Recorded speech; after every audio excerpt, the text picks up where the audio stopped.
সুন্দর একটি ভিডিও নিয়ে এসেছি। আজকে আমরা দেখাবো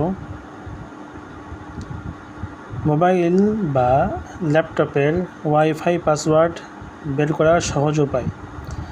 আমি আজকে বাসা থেকে এসেছি, নতুন ল্যাপটপ নিয়ে এসেছি, কিন্তু মোবাইলে আমার আগে থেকেই ওয়াইফাই কানেক্টেড ছিল, কিন্তু ল্যাপটপে নেই।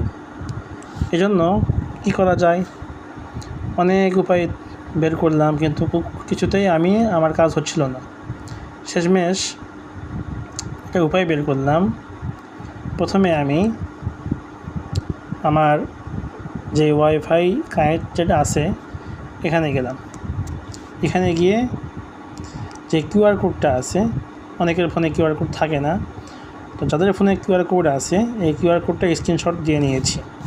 স্ক্রিনশট দিয়ে নেওয়ার পরে আমরা এবার যাব সরাসরি কিউআর স্ক্যানার।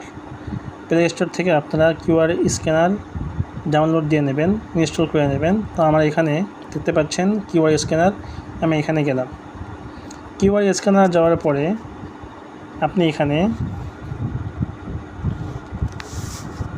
আপনার যেই ছবিটা আছে ছবিটা এখানে নিয়ে আসবেন, স্ক্যান করবেন, স্ক্যান ইমেজ।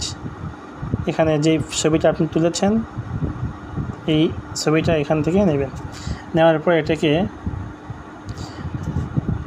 ক্রপ করা যাবে। ক্রপ করা নেওয়ার পরে আপনি এখানে ওকে করে দেবেন। তো ওকে করতে আমরা দেখতে পাচ্ছি একটু শুরুতে সুফে সাদিক একাডেমি WPA, এটা হলো আমার ওয়াইফাইয়ের পাসওয়ার্ড। তো এভাবে আমরা সহজেই ওয়াইফাইয়ের পাসওয়ার্ড ব্যবহার করতে পারবো।